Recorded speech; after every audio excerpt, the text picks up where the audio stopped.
एक सप्ताह बोला है डिजिटल बोर्ड, एक सप्ताह यानी कि सोमवार तक बोला है, तो इसीलिए चैप्टर बाय चैप्टर स्टार्ट नहीं हुआ है, जहां तहां से हम ले रहे हैं। लेकिन अगर इस तरह का सवाल बार बार देखते हैं, अगर सेट बना रहे हैं, चाहे एएलपी का हो, जीडी का हो, चाहे पर बिहार एसएससी का, ठीक है, तो ये क्वेश्चन हम कंपलसरी है, आ ही जाता है, ठीक है। तो चलिए हम बिना समय गवाए हम सेशन को, क्वेश्चन को देखते हैं और बिल्कुल आसान भाषा में देखेंगे, ऐसा ना है कि कुछ भी पढ़ लेंगे, ठीक है। और ये ऐसा मैथ है जो अगर थोड़ा सा प्रॉब्लम होता है तो बार बार आप फंस जाते हैं, ठीक है। तो चलिए हम लोग शुरुआत करते हैं। क्वेश्चन देखिए है प्रॉफिट एंड लॉस से, ठीक है। और एक बात तो आपको बता दिए हैं कि हम हमेशा क्रय मूल्य मतलब कॉस्ट प्राइस, और कॉस्ट प्राइस को हमेशा बोलते हैं सीपी, ठीक है। और कॉस्ट प्राइस यानी कि सीपी, हमेशा क्रय मूल्य जहां लिखा रहेगा समझेंगे सीपी। अगर कहीं विक्रय मूल्य लिखा रहे, ठीक है, तो यानी सेलिंग प्राइस यानी एसपी, उसी को बोलते हैं एसपी, ठीक है। और लाभ हानि को तो जानते हैं, लाभ का मतलब होता है प्रॉफिट, हानि का मतलब होता है लॉस। अगर इतना जानते हैं तो हो गया बेड़ा खत्म, ठीक है। क्योंकि शॉर्ट भाषा में कहीं भी सीपी रहे तो कॉस्ट प्राइस मतलब क्रय मूल्य, एसपी रहे यानी कि कहीं भी अगर लिख देंगे यानी कि सेलिंग प्राइस एसपी, अब पी फॉर हुआ प्रॉफिट मतलब लाभ, एल फॉर लॉस हो गया, ठीक है। कोई दिक्कत नहीं होना चाहिए। तो चलिए हम लोग बिना समय गवाए फटाफट स्टार्ट करते हैं। क्वेश्चन को आप देखिएगा, आप नहीं भी पढ़े होंगे तो बिल्कुल आसान तरीका से आप समझ जाएंगे, ठीक है। पढ़े तो और आसान हो जाएगा। चलिए क्वेश्चन को पढ़ते हैं। पहले क्वेश्चन जो जो बोल रहा हम कर देते हैं, ठीक है। एक व्यक्ति ने कोई वस्तु खरीद कर 10% हानि पर बेच दिया।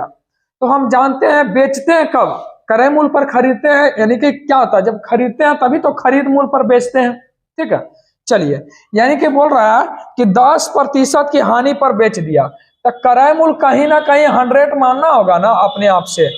क्रय मूल्य 100 है, बेचे हैं 10% के लॉस पर। जब बेचे हैं यानी कि 10% का लॉस लिखेंगे, और तब बेचे हैं तो एसपी ना होगा यानी कि सेलिंग प्राइस की 10% लॉस, मतलब 90 रुपये पर बेचेंगे या 90% पर बेचे हैं, ठीक है। फिर क्या बोल रहा है, यदि वह इसे 20% कम में खरीदता, तो बस कुछ नहीं है, सेंटेंस को समझिए। बोल रहा है कि 10% हानि पर बेचा, तो कोई भी चीज अपने आप में क्रय मूल्य 100% होता है, 10% हानि पर बेचा। पहला क्वेश्चन थोड़ा लेट होगा, बाकी तो हवा में बात करेंगे, ठीक है। 10% लेस पर बेचा है, तो बेचा है यानी कि 10% लेस यानी 90% पर बेचा, बेचा मतलब एसपी, ठीक है। फिर बोला यदि 20% कम में खरीदता, तो खरीद बिक्री तो हमेशा क्रय मूल्य पर ना कहते हैं, तो 20% कम में खरीदता, कितना कम में खरीदता, 20% कम में खरीदता।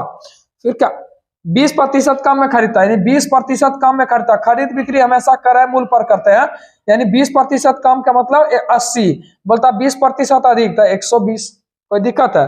फिर क्या बोल रहा है 20% कम में खरीदता तो 55 रुपया अधिक में बेचता, तो देखिए बेचने उचने का काम यहाँ ना कर रहा है एसपी के पास ना, तो बोल रहा है कितना अधिक में बेचता, 55 रुपया अधिक में बेचता, तो 55 रुपया अधिक में बेचता। तो बेचने का मतलब होता है विक्रय मूल्य, यानी खरीद बिक्री जो कर रहा है यहाँ पर, खरीद जो कर रहा है यहाँ पर।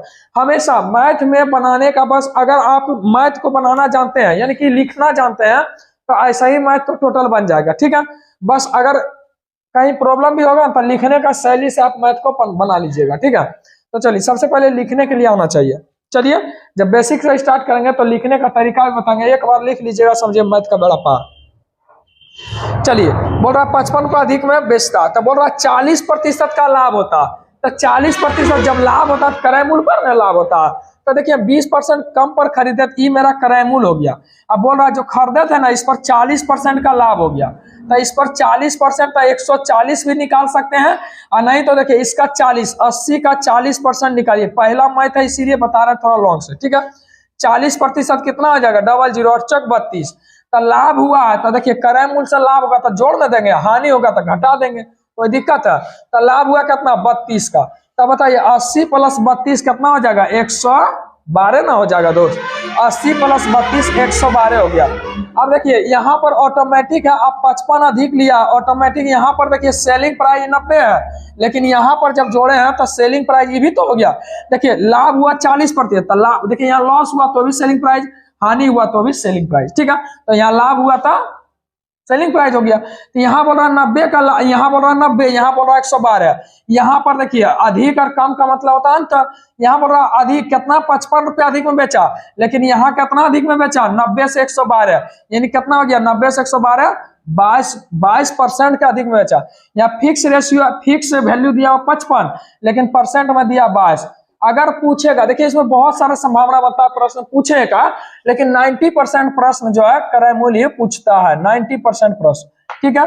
10% है, लेकिन हम हर तरह से बताएंगे, कितना घुमाएगा मैथ बन जाएगा। चलिए तो देखिए यहाँ पर परसेंट ना ला मानी, लेकिन फिक्स मान दिया 55 लेकिन परसेंट में दिया 22, तो निकालना है क्रय मूल्य पूछा है तो 100 से देखिए 22, 11 दूनी 22, 11 पचे 55, 2 अढ़ाई 5 यानी कि 250।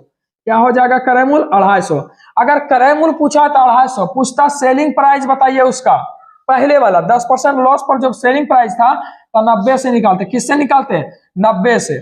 क्रय मूल्य पूछा है तो 100 से, हमेशा यही पूछता है। लेकिन पूछेगा अगर नया सेलिंग प्राइस पर अगर बेचेंगे तो कितना पड़ता है? 112 पर। कोई दिक्कत है? बस इतना ही प्रश्न पूछता है। चलिए हम अगले प्रश्न, अब जो प्रश्न आएगा एकदम आराम से बनेगा, अब बिना टाइम लिए हुए, ठीक है।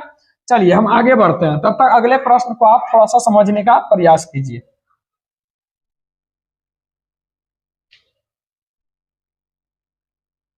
चलिए बोल रहा है, एक दुकानदार बिजली के प्रेस को 10% के लाभ पर बेचा। एक दुकानदार बिजली के 10% के लाभ पर बेचा, तो बेचा तो पहले क्रय मूल्य मान लेते हैं कि 100 होगा, तो बेचा 10% के लाभ पर। तो देखिए आप यहाँ पर नहीं लिखते हैं +10, ठीक है।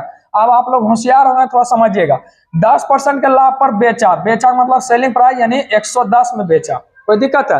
फिर क्या बोल रहा है, यदि 10% कम में खरीदता तो खरीद बिक्री क्रय मूल्य पर ना करता, 10% कम में खरीदता यानी कितना में? 90 में खरीदता, तो फिर क्या बोल रहा है कि 16.5 रुपया कम, 16.5 रुपया कम। यहाँ पर कम है इसलिए माइनस, अधिक है तो देखिए ना ऑटोमेटिक आ जाएगा, ठीक है। आपको सोचने समझने की जरूरत नहीं। 16.5 रुपया कम में बेचता, तो देखिए बिक्री हो रहा है यहाँ, क्रय मूल्य हो रहा है, खरीद यहाँ, बिक्री यहाँ। कोई दिक्कत है? फिर से क्वेश्चन पढ़ते हैं।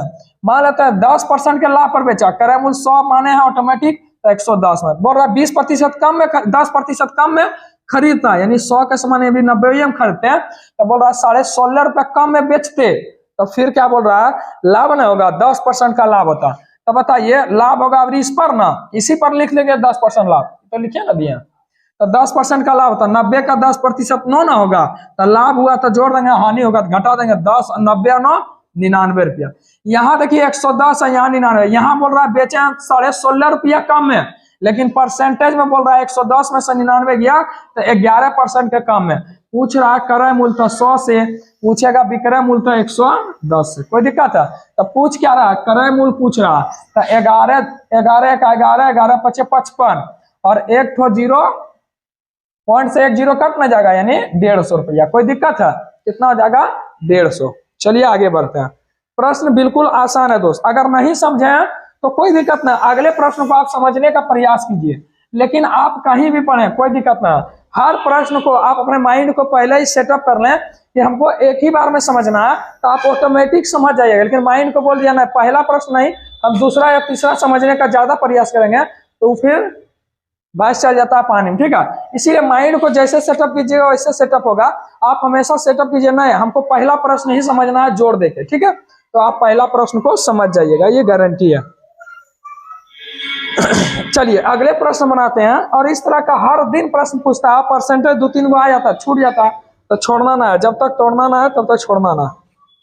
चलिए बोल रहा एक व्यक्ति 15% के लाभ पर बेचता है, तो मान लेता है क्रय मूल्य 100, 15% के लाभ पर बेचा तो एसपी कितना हो जाएगा? 115, ठीक है।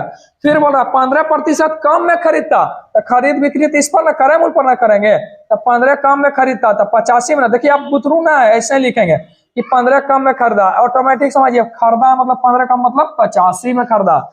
फिर क्या बोल रहा है 10 रुपया 40 पैसा कम में बेचता है, तो बेचने का काम 10 रुपया 40 पैसा कम में बेचता यानी 10.4 कम में बेचता, तो 20% का लाभ होता। 20% का मतलब क्या होता है? 1/5। आप जानते हैं ना, क्योंकि 20/100 मतलब 1/5, तो 1/5 जब करेंगे तो 17 बार में लगेगा।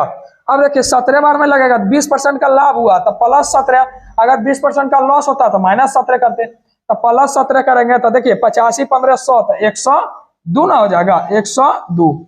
यहाँ बोल रहा है कि 10.5 रुपया कम में बेचे हैं, यहाँ बोल रहा है एक्चुअल में 10.5 रुपया कम में बेचे हैं, लेकिन यहाँ पर क्या बोल रहा है दोस्त, यहाँ पर बोल रहा है 13 रुपया। देखिए यहाँ 115 से हो गया 102, यानी 13% के कम में बेचे। पूछेगा क्रय मूल्य तो 100 से, हमेशा 100 से यानी क्रय मूल्य ही पूछता है, ठीक है। विक्रय मूल्य पूछेगा तो 115, लेकिन क्रय मूल्य पूछ रहा है तो 13। देखिए 1 पॉइंट से 1 जीरो खत्म, 13 8 74 से, यानी 1 जीरो बैठाएंगे तो हो जाएगा 80। तो आप लोग कमेंट कर देखिए, आपको जिस टॉपिक में प्रॉब्लम होता है, चाहे प्रॉफिट लॉस हो, परसेंटेज हो, आप कमेंट करके बताइएगा। हम 100% उसको एकदम सटीक बताने का प्रयास करेंगे।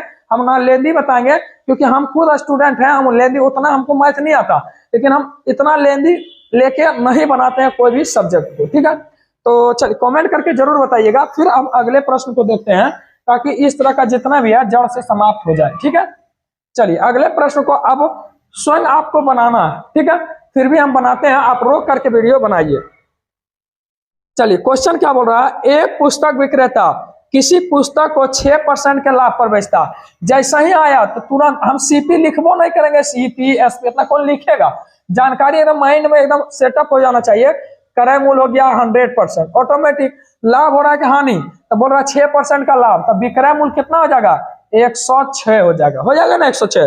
फिर बोल रहा है कि 4% कम में खरीदते, तो खरीद बिक्री क्रय मूल्य पर करते हैं। 4% कम का मतलब 96 ना, 4% कम का मतलब 96 में खरीदते, यानी आप देखिए क्रय मूल्य ना हो गया 96 में खरीदते। क्या बोल रहा है कि 23 रुपया अधिक में बेचते, तो बेच रहे हैं यहाँ पर ना, तो 23 रुपया अधिक में बेचते, तो क्या बोल रहा है 20% का लाभ होता है। तो अभी मेरा खरीद हो गया 20% का लाभ, 20% का मतलब 1/5 ना होता, तो 96 का 1/5 फटाक से 5 से भागा दे दीजिए। तो देखिए 19 पचे 95, यानी 19.2 ना होगा दोस्त, 19 पचे 95, यहाँ 96 5 दूना 10, यानी कि 19.2 जोड़िएगा तो देखिए यहाँ पर हो जाएगा 10.2, और 9 6 15 के 5, और यहाँ हो जाएगा 9 1 10 और 10 1 11, यानी 115.2। यहाँ बोल रहा है 23 रुपया अधिक में, लेकिन परसेंटेज में बोल रहा है 106 से 115 हो गया, यानी 9.2 बोल रहा। तो पूछ रहा है क्या कि बताइए उस वस्तु का क्रय मूल्य क्या होगा, यानी क्रय मूल्य तो 100 न माने थे दोस्त। अगर नयका क्रय मूल्य पूछेगा, नयका ये सब पूछवे नहीं करता, विक्रय मूल्य पूछेगा तो ये हो जाएगा। नयका विक्रय मूल्य पूछेगा कि जो काम पर दिए थे ना, अब 20% लाभ लिए थे, उसका विक्रय मूल्य पूछेगा तो ये, लेकिन ये सब नहीं पूछता। हम बहुतों सेट बनाए हैं, ऐसा अभी तक नहीं आया। एनटीपीसी में आया तो यही वाला आया था, ठीक है। तो चलिए निकालेंगे 23 चौक 92, पॉइंट के बदले 8 जीरो बैठा दें, चरका से 25 बार में 250। कोई दिक्कत है आपको कमेंट करके बताना है, चाहे कोई भी चैप्टर हो। हम बिल्कुल आप पीछे भी जाकर के देख सकते हैं, नाव धारा बताएं, ट्रेन बताएं, हम ऐसा बताएंगे जब आपको ना तो एक्स माने की जरूरत है ना वाई, ठीक है। बिना एक्स माने कॉमर्शियल मैथ को 100% खत्म करने की जिम्मेवारी हमारे ऊपर, ठीक है। हम भी उतना मतलब बोल सकते हैं हम भी स्टूडेंट ही हैं, लेकिन वैसा थोड़ा मोड़ा पढ़े हैं तो पता चलता है, ठीक है। और अपने से भी कुछ तैयार किए हैं। तो आपको किसी भी चैप्टर में प्रॉब्लम हो तो कमेंट के माध्यम से बताइएगा। और शाम में डेली लाइव ग्रुप डिस्कशन चलता है, चाहे बिहार एसएससी हो, जीडी हो, चाहे कोई भी हो। आप आराम से जुड़िए, एकदम 6:30 से 9 तक, एकदम पूरा मजा आएगा जब तक तोड़ेंगे ना। चलिए ये बात अगर समझ में आ गया है तो आप जानते हैं कि सिलेबस जीडी का चेंज हो गया है। और आपको एक कमेंट छोटा सा करना है, हम 20 मैथ यानी 20 तो मैथ का सीरीज और 20 रीजनिंग का सीरीज लाना चाहते हैं, क्योंकि सिलेबस चेंज हो गया, 20/20/20 कर दिया, ठीक है। और आपको विश्वास दिलाते हैं कि हमने ग्रुप डी जब एग्जाम देके आया तो 25 गो मैथ और 30 रीजनिंग का मात्र 3 सेट दिए थे, मात्र 3 सेट दिए थे। और इसमें से मात्र क्वेश्चन लगभग 25 का 25 मैथ टच हुआ था और 30 का 30 रीजनिंग टच हुआ था। मात्र अंक चेंज था, सिलेबस का हर पैटर्न वही था। एकदम कोई 3 क्वेश्चन एक्स्ट्रा मार्क आया, कोई 2 क्वेश्चन एक्स्ट्रा मार्क आया, जो क्वेश्चन छूट रहा था। तो आप लोग कमेंट करके बताइएगा कि मतलब आप नहीं भी देखें तो इसको जा करके देख लीजिएगा कि हम ग्रुप डी परीक्षा दे चुके हैं और इस तरह का सेट लाए, आप मिला लीजिएगा, ठीक है। तो 100% लगभग अंक चेंज था, बाकी पैटर्न सब सेम था। तो लाना चाहते हैं और आप लोग का दायित्व बनता है कि शेयर करें, और आप जितना ज्यादा आप लोग शेयर करेंगे उतना ज्यादा और भी एकदम इंटरेस्टेड के साथ और जो एकदम हूबहू क्वेश्चन लड़ जाए उस तरह का पैटर्न लाएंगे, ठीक है। तो आप लोग जरूर शेयर कीजिएगा और एक कमेंट कीजिएगा।